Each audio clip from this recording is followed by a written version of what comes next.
Hello, everybody, and welcome back to the United Way. And today we're doing the Premier League Roundup with the man himself, Leo. What a day! What a weekend! Sorry, in the Premier League, a crazy weekend. Lots of results and some shockers as well. Shockers from teams, referees, players. But we go straight into it. No messing around. First game. Bournemouth 1, Liverpool 0. What a game. To be honest, I think Liverpool were the better side in the opening 25 minutes. The high line was causing a bit of a problem for them, but it was okay. They were still creating chances. They were dominating the game. Van Dijk had a good chance from the headers, from the corner. So it was a really, really good start from Liverpool, but I don't get what happened. They just fell apart in the end, which is a shame because coming back off after a 7-0 win against Manchester United, you would expect them to get the result at Bournemouth, but Bournemouth, Philip Billing with a goal. Good goal. The high line didn't help Liverpool. The high line was very, very poor. Van Dijk, he didn't want to know. He didn't want to be out there. And I think if you don't want to be out there for the likes of the Bournemouth games, it's no point you being out there for the Man United games, the Man City games. You've got to do it against the poor teams. And to be honest, he didn't. Liverpool were poor in the second half. They did have a penalty. Salah did miss, which is always a shock. He's normally very good at penalties, and it was, I think, it's 7 miles or seven something away from the goal, and I think, wow, seven, wow, seven. Salah ruined Liverpool's chance because I think if they went on to score that penalty, I think they go on and win the game. Let's be brutally honest. So a decent performance from Bournemouth, they'll take it, and that's what they need to do to stay up in the Premier League. Also, I think Liverpool need to be careful because if they don't start winning games, they will not get top four. And at the moment, I think they will get top four, but it's whether they can keep on going. And like Dean said just now, Liverpool humbled. What can I say? It is what Liverpool are doing this season. They somehow beat the good teams, but then when they go to like Bournemouth and other teams, they seem like they can't play and they get nervous and they, let's be honest, played shit. Literally, they played so bad in the second half, and I think Klopp needs to do a lot in the summer to be able to make Liverpool title challengers again. I think they're miles behind the rest. I know they beat Man United 7-0, but I think we're miles in front of them. I think we are, especially if we get Qatar owners, but we'll leave that for another day. The next game, Leeds United 2, Brighton 2. A very, very good game of football. I can't lie, it was a very good game. Both sides really played well. Leeds done well. 2 brilliant goals from Bamford and Jack Harrison. He villain, then the hero in the end. Obviously, he did score the own goal to make it 2-1 Brighton. I think it was a deserved draw because I think it was an equal game. No side deserved to win the game.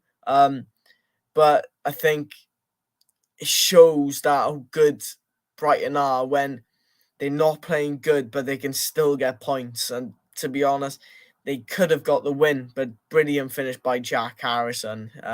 But you look at Bamford, what a finish by Patrick Bamford. You know, it was unbelievable. That finish was unbelievable. As a forward myself, I think if I scored a goal like that, it'd be amazing. So it was a very good performance from the two teams, and it was a very good game of football to watch. And You only got to look at it now. Obviously, McAllister, he did score the first goal in the game. Does he need a big move now? He's obviously won the World Cup. Is he ready for the big move? Let me know in the comments. Is he ready for the likes of Liverpool, Man United, Arsenal, these teams? Is he ready for that step up? And I think he can do it because I think he's a brilliant footballer. But I think winning the World Cup has put a lot of pressure on him at Brighton. He needs to try and people say he needs to carry the team. Obviously, Trossard left as well. So let's be honest, he has to carry the team. Which ain't a nice thing to say, but it is true. And I think, obviously, going back to the game, it was a deserved draw in the end. Both sides played really well, but no one was better than each other. And I think that's why it was a good draw. 2-2, entertaining game, brilliant game of football. The next one is Everton 1, Brentford 0. Everton, Sean Dyche masterclass again. He gets them a win, 1-0, clean sheet. That's how Sean Dyche likes it. So I think Everton, that's what they're going to do to stay up in the Premier League. And they will stay up in the Premier League now because how good Sean Dyche has done at Everton in his first how many games, he has really done well. And you got to give credit to Sean Dyche because Everton were in a mess. They were really in a mess under Frank Lampard. So to be honest, if someone like Sean Dyche coming in, big character, he will sort them out. And early goal from Dwight McNeil, brilliant finish. Everton, 34 seconds. I think it was 34 seconds in the goal, and I think that shows how good they were. It's about 34 to 40 seconds in, and they were quick. They wanted the goal early, and they kept the goal. And to be honest, Everton did dominate the game. I think Brentford had a few chances from Tony and other players, but easy for Pickford. I think it's poor performance for Brentford. They need to do better. They high up in the Premier League. They're challenging for European places, so they gotta be doing better there. They gotta play better. Which is the thing of now. Where do they go from now? Do they now try and win their next few games, or do they start dropping points? And I think if they start dropping points, it will be costly for Brentford because they may lose some key players like Tony, like Mbeumo, and other players like that. But obviously, Everton did have a disallowed goal. Rightful disallowed goal, handball, easy from Damari Gray. And I think if that's a goal, it is mad. But VAR made the correct decision there that it wasn't a goal. And that I think that might have been the only good decision VAR made this weekend. Going on to the next game, Tottenham 3, Nottingham Forest 1. A classic Tottenham Hotspur performance. They dominated the game. Nottingham Forest weren't good enough. They couldn't catch up to Tottenham. Let's be brutally honest. So, and you only gotta feel sorry for Richarlison. Obviously, he looks gutted after every game playing for Spurs, and obviously he did have the disallowed goal. And you think, if he did score that, would that give him the boost to go on and get a couple more goals for Spurs? But disallowed goal, I think it is just offside, which is the correct decision from VAR again. But you only got to look at it. Harry Kane, unbelievable, Harry Kane. He performs so well. He is the main man for Tottenham, and I can see why teams are interested in Harry Kane, like some Manchester United, who are linked with Harry Kane. But I think Spurs need to keep Harry Kane. They need to, otherwise it will be hard for them because Richarlison don't score enough goals. And that is not good. To be honest, I think Nottingham Forest may be in a relegation battle now because they got since the World Cup, they have been really good, but they are really in a relegation battle now, and I think Steve Cooper will be concerned. I think if I was a Nottingham Forest fan, I would be concerned. You look at Forest's goal, decent goal for Forster. What is he doing? He ain't good enough to be in the Premier League.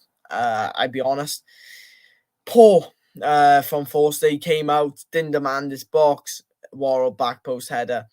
And to be honest, they need to do more of that.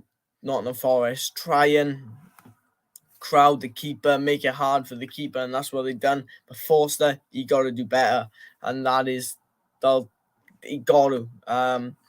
That is the thing of it. Like, he got to do better. And then Ayew came on, went to take the penalty, and it was a really bad penalty. I don't want to say bad words, but it was a really bad penalty. Wasn't good enough in the end. They do need to do better, Forest, and Ayew will be disappointed because Forster, that was an easy penalty save for him. That was not good enough, which means Forest are in a bad position. Obviously, it would be 3-2 if he did score that penalty, but it's a good thing if they would have scored that penalty. It would have given him a bit of confidence. Like Dean has said in the comments, anyone can beat Nottingham Forest, especially at home, but I will be surprised if Tottenham finish top 4. And to be honest, it will be hard for Tottenham to finish top 4. Obviously, Newcastle got 3 points. Liverpool, I know they did lose the Brentford, Bournemouth, but they're inconsistent. So I think Tottenham, they may get top 4, but it will be hard. And like Dean said, Nottingham Forest are easy to beat, and they are easy to beat. If you're a big side at home, you're guaranteed 3 points against Nottingham Forest, and that's the thing of it. That's not good enough if you're Nottingham Forest, and they want to be winning games, but they ain't away from home. At home, they're a very good side, but away from home, they ain't good enough. And I think they need to now work on things which will keep them up in the Premier League, because I like Nottingham Forest. I think they're a really good side, but they need to work on a fair bit. Before we get on to the next team, make sure you like and subscribe. We got all our socials down below. Obviously, it's just 3, but we got more. Check in the description. So now we're going to move on to Chelsea and Leicester. Well, it was a good game. Chelsea dominant, but don't look at that game as Chelsea back, but I can see them on a roll at the moment. They are really on a roll. Ben Chilwell, brilliant goal. Havertz, brilliant goal. João Felix, very lucky, could have scored. Kovacic scored, and it was a really good game, but Leicester, poor defending. Not been good enough. Obviously, a red card for Faiz, and to be honest, that isn't good enough, and they need to do better. And let's be honest, I think Leicester, they need to sign a lot of players in the summer because they are far behind the rest if they want to challenge for Europe, and I think that's a concern. But hang on a minute, we're just going to see Dean's comments. You only like them because Steve Cooper is Welsh. Steve Cooper is actually a nice guy. He's from near me, actually. But that's not the only reason. I think I don't admire him because he's Welsh, but I think the way Forest play and the way he got him up into the Premier League was unbelievable. And I'd be honest, I think Steve Cooper deserves, if Forest go down, he deserves to stay in the Premier League. Really does. But we go back to the Chelsea game. Yeah, like I was saying, Leicester not good enough defensively. They ain't good enough, and they need to work on a lot of things because they are far behind. They need signings. They need a new goalkeeper. Obviously, Danny Ward is Welsh, and I'm saying he isn't good enough for Leicester City. He's good enough for a mid-table, no, not even mid-table, relegation side in the Premier League, top team in the Championship, and he's hardly had any game time domestic football. Let's be honest, and even internationally now, he ain't playing as much. So Danny Ward, I would be concerned for Leicester if he kept on playing in goals next season, but obviously Leicester still got a good team. They can still do stuff on their day, but remember, Leicester still had chances. Leicester still had chances, and I think, to be honest, uh, if they taken there, maybe it was a chance for them to get at Chelsea. And obviously, Dean says the Chelsea game had a stupid VAR decision. Yeah, VAR is not good enough. Obviously, in multiple games this weekend, it's been mistakes by VAR, and past game weeks as well. It's not been good enough. I think they can make the easy decisions, which, to be honest, we can all make, but the harder decisions, they find it hard to do it. And I think I would be concerned for VAR in itself in the Premier League at the moment because it isn't working.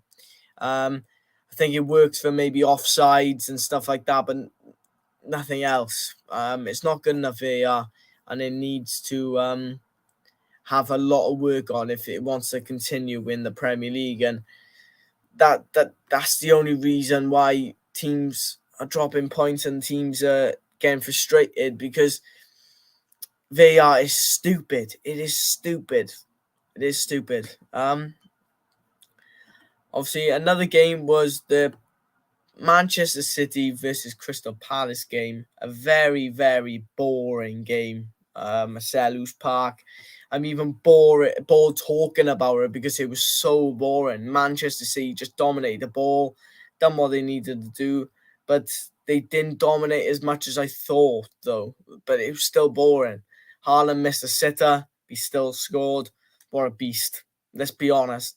I think if he was at another team, though, I would say Manchester United, he would score more goals. And I'm putting that out here now. He will score more goals in a different team, which shows how much he don't get.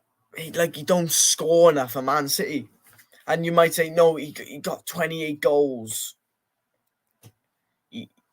They don't create enough chances for him. I think at Manchester United, he would have all the chances in the world. You see Bruno looking up all the time, in behind, boom.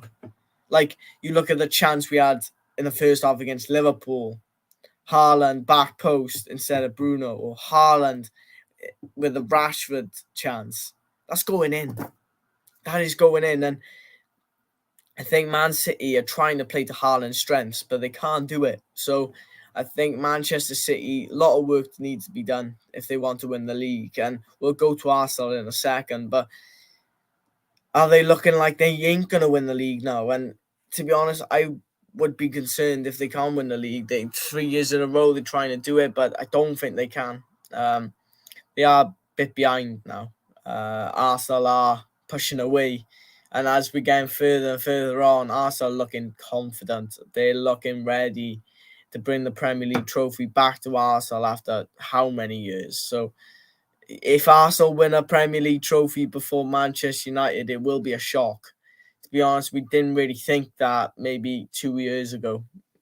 Let's be honest. And like I said earlier, make sure you follow our socials, like and subscribe, and make sure you look at our Instagram and our weekly schedule so you know what we're doing throughout the week, and which will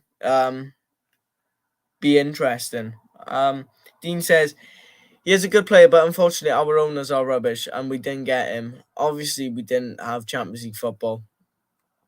Yeah, obviously Champions League football helps to get the major players, but to be honest, we could have done better in getting Haaland. I think we could have tried a little bit more, but we didn't.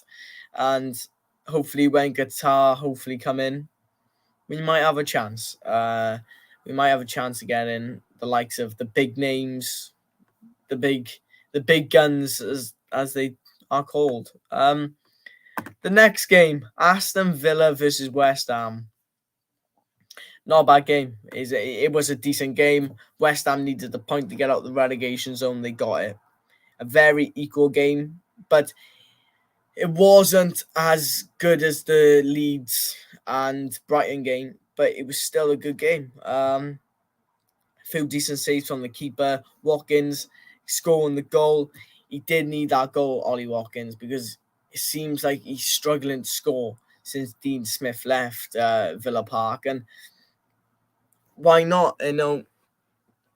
These two sides should be higher up the league, in my opinion, but they're not. With the squads they have, they should be higher, especially West Ham. Obviously, West Ham were in Europe last season. They're still in Europe now, but they're not looking that good. So it's a concern for West Ham. But to be honest, good game.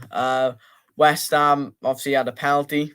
They did score that penalty, and it was a good penalty from Ben Rama.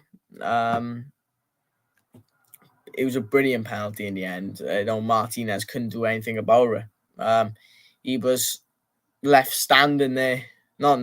He did dive, but he was a bit like, I'm not saving this. No one's going to save it. And it was a brilliant pen. And sit down, Martinez. Sit down, Martinez. I hate the guy, and I hope Villa get relegated just because of him. Because, to be honest, he does my head in. Martinez does my head, and I hate the guy for what he done in the World Cup, watching him all the time. It used to do my head in. I think, please leave the Premier League. Please go to an Atletico, go to Juventus, go anywhere. Just get out the Premier League. And I think if he joins Manchester United, I will kick off because I don't like the guy. He's such a big-headed fella. That's all he is. He loves himself. Because he has a big chest. He's a big lad. He's like, yeah, I'm Billy Big Bollocks, but you're not. You're not. I don't like you. And to be honest, you're the only reason why I want Villa to get relegated. And Villa is a brilliant club. But I hate you so much. You're not a good keeper. You're a fluke for even getting in the position you are at the moment anyway. So you don't deserve to be where you are, in my opinion. You might have worked hard, but still, get a dickhead. Next game, Martinez's former club, Arsenal. What can I say? Arsenal are a very, very good team. They are probably favourites to win the league now, and I think that's crazy. That is crazy because you would think Arsenal wouldn't be the favourites, but they are, and that is the honesty of it. Like, Arsenal are very dominant in the games they play. Obviously, the last few games they've had a bit of luck, but against Fulham, a very, very good side, they literally tore them apart.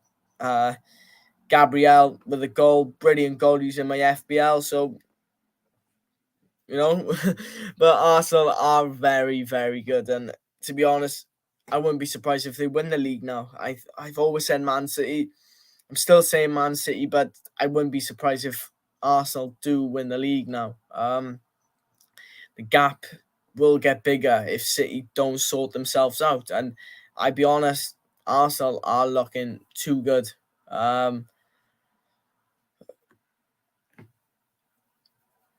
I thought City would have walked the league when Haaland came in. Yeah, and to be honest, they should walk the league with Haaland.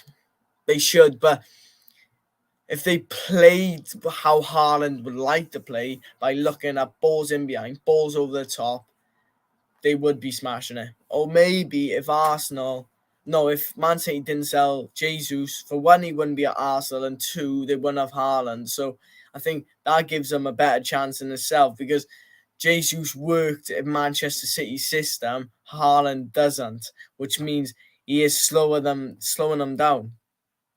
I know he scored 28 goals. I know he has, but still, he's slowing Manchester City down. And to be honest, everyone says, well, he scored this amount of goals, but I'd be honest, he'll score that in any team. I say a year, and and he would do that. I thought when Haaland came in, Man City would walk the league, and to be honest, they're not that far off Arsenal, but they should be walking the league. They should be walking the league. City literally need Jesus. Like I said, I think Jesus was very important to Arsenal because he was suited to that system. He knew how to play under Pep, and it worked. And Haaland, you can see from day one, he ain't going to work in that system. So we're thinking they would change, but they've tried to change, but it hasn't worked. I know, like I said, he has scored all them goals, but I think he would score more at Manchester United. Man, I will be honest here, and it will be people who disagree with me, but I do think he would score more at Manchester United. And going back to Arsenal, I think how good they played, they are probably most likely to win the league now. And to be honest, that's a shock. That's a big surprise because no one really thought that. And like, let's be honest, we all thought it was a fluke. At the end, after the World Cup, they'll slow down. But you have seen them slow down. They're out of cups. They're just about in the Europa League. Obviously, they play Thursday. So, to be honest, anything can happen. And I'd be honest, Arsenal may be favourites to win the league now, and because they're dominant, they look at 3-0 against Fulham. Like, I don't see many teams doing that this season. Fulham are a very good side, and Manchester United did struggle against Fulham. We won just about Garnacho. So, Fulham are a very good side. Before we move on to the crucial game, make sure you like and subscribe, and make sure you get in the comments, talk some interaction. That's all we have to do, and that helps as well. And obviously, Instagram, Twitter, and Twitch down there. Twitch, I normally do the Manchester United Way career mode. Top of the league at the moment in the Championship. We're flying at the moment. Also, other socials are in the description, like the TikTok. There we go. The one we've all been waiting for. Shocking. From the refs and maybe Manchester United. I don't think we played good enough, but the refs didn't help that because obviously Casemiro got sent off. And we'll start with that Casemiro thing. How is that a red card? And I put that out there. VAR is a shambles, and that's what the title says because it is. Because how is that a red card? You can't slow it down to make it look worse. It was a yellow card. Anthony Taylor gave a yellow card. Andre Mariner in VAR said, "Oh, but it's a red card. Have a look." No, it's not because you were reffing.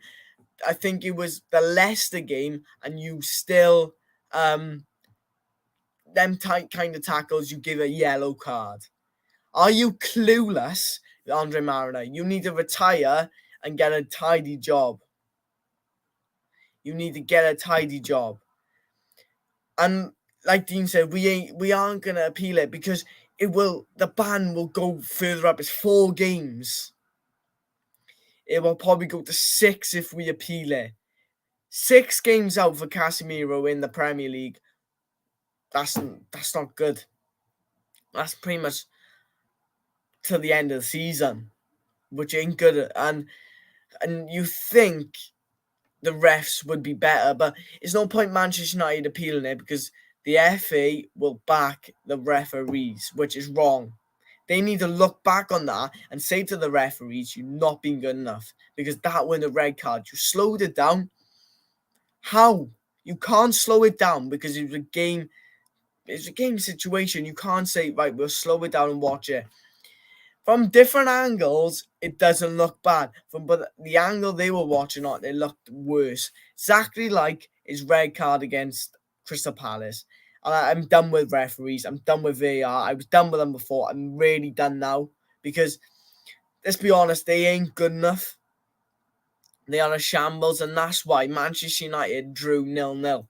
Because we couldn't get going in the game. For one, Manchester United were poor. Southampton hit the post. we weren't good enough.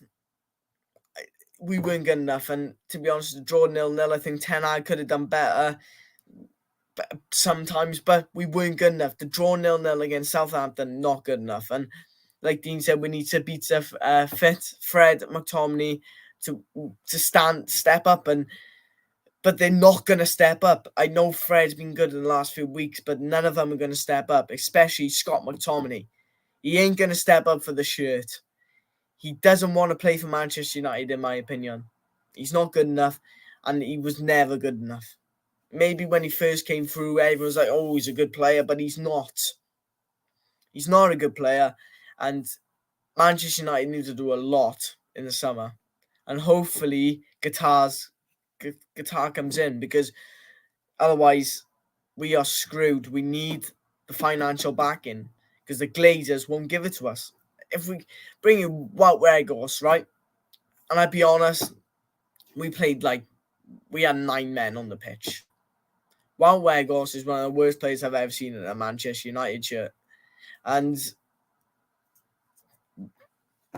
what can we do about it? We have no players. Martial, he plays it 30 minutes, 45 minutes. He's out for 5 games. Like, Martial needs to leave if he's like that, because there's no need to have him at the club. To be honest, I wouldn't be surprised if Weghorst does sign permanently in the summer, but he's shocking. It's like playing with 10 men. I know he does all the dog work, but he doesn't.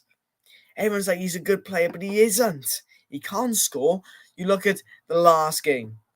How many chances did that lad miss against Betis? Shocking. We would have won 8-1. We would have won 8-1. And Dean says, Ericsson out, Van der Beek out, Casemiro out, Sabitzer injured. And it's worrying, because we haven't got no midfielders. I think Maino will play a lot. I think we may see Zidane Iqbal, and they're not ready. They are not ready. Look, Liverpool are playing that Bajetic in the midfield. He ain't ready either. So we can't go and do the exact same thing, because I've been criticising Liverpool for a while because they're doing that. If we do that, we might not finish top 4. And that's the problem. And Dean said, I love the passion, but hasn't got quality. And it's true. It is true. And we got to sort this out, Manchester United. We got to get better, and we got to improve. And hopefully a better result in the next game. And obviously we play Fulham and Betis this week. Finally, the last game. Newcastle versus Wolves. 2-1 Newcastle. I'll be honest, Newcastle really should have finished the game at half-time. The amount of chances they had, they should have taken at least another 3. Really, I'll be honest, multiple chances. Couldn't take them. And that gives Wolves the confidence, and they go and score. And then Almiron, the hero, scores for Newcastle. So Newcastle back on a run. Hopefully, you will see them climb up the league again. Or Newcastle fans getting excited about top 4. It's not your year yet, but it will be your year. I think if you can spend in the summer, which you can, why not? You're obviously in Europe next year, 100%. So go out there, spend some money, have a good team for the Premier League, and then go and have a Europe team as well. So I think Newcastle will be good this season, next season, as well as this season. So Wolves, they had a fear of getting relegated, but I think Julian Lopetegui has got them sorted out. I think they will stay up now, and I think it's all down to see what Wolves can do, and hopefully Wolves will stay up, because they are a really good side. I thought they may get relegated this season, and I think I'd done that on my Premier League predictions. And to be honest, that was looking true at one point, because they weren't good enough. Bruno Lage, not a good enough manager, and I said that in summer. But they bring in Julian Lopetegui, they will stay up now, and that's the thing of it. Lucky for Wolves in the end, but it is what it is. Premier League madness, and it takes a lot out of you. You get to Monday, you're tired because of all this football, all this VAR. It does your head in, but this is the fun part of the stream. Looking at team of the week, player of the week, manager of the week, and worst team of the week. And I might add another one in there that as well. Donkey of the week is another one as well. So we'll go into the first one. Team of the week, it got to be AFC Bournemouth. You look at what they done in that game against Liverpool, brilliant, unbelievable. AFC Bournemouth, unbelievable, and they deserve team of the week because to go and beat a team after the team they play beat Manchester United 7-0 and go and beat them 1-0, keep a clean sheet, that's unbelievable. I know they were at home, but that was unbelievable, and that's why they deserve team of the week this week. And to be honest, I think they need to do a lot more, but they are a good team, so I would be confident for them to do stuff like that. So it definitely does. So player of the week is Harry Kane. He scored 2 goals, unbelievable. He's a beast. That's why he got player of the week, and there's no other words to describe Harry Kane. He was unbelievable in the end, and that's why he deserves it. He does deserve it, and he was very, very good. And to be honest, I like that. The way he played was good, and hopefully he can keep on going because he's a tremendous player. Hopefully he don't get injured because you could see him reaching the heights of Alan Shearer. Now, manager of the week, and it gotta go to Mikel Arteta. His Arsenal team win 3-0, best result in the Premier League this weekend, and Mikel Arteta, what a job he's done overall at Arsenal, but wow, they deserve it, and I think they will go far, and they could potentially win the Premier League now.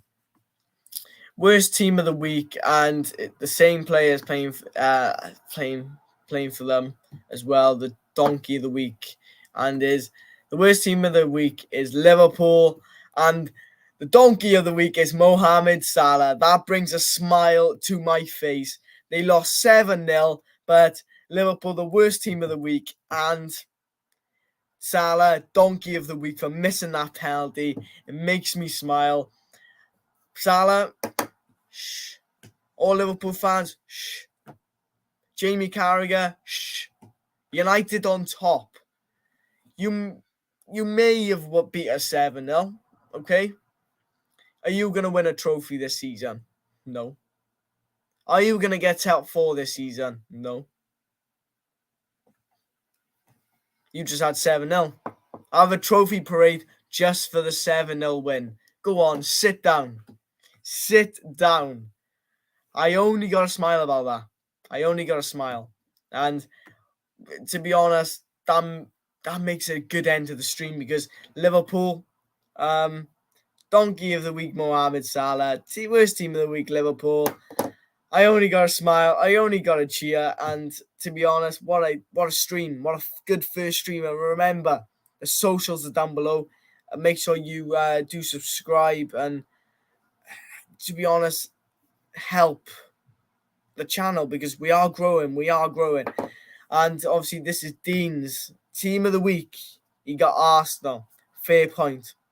I went for Bournemouth because what they did do and against Liverpool. So, player of the week, Harry Kane, same year.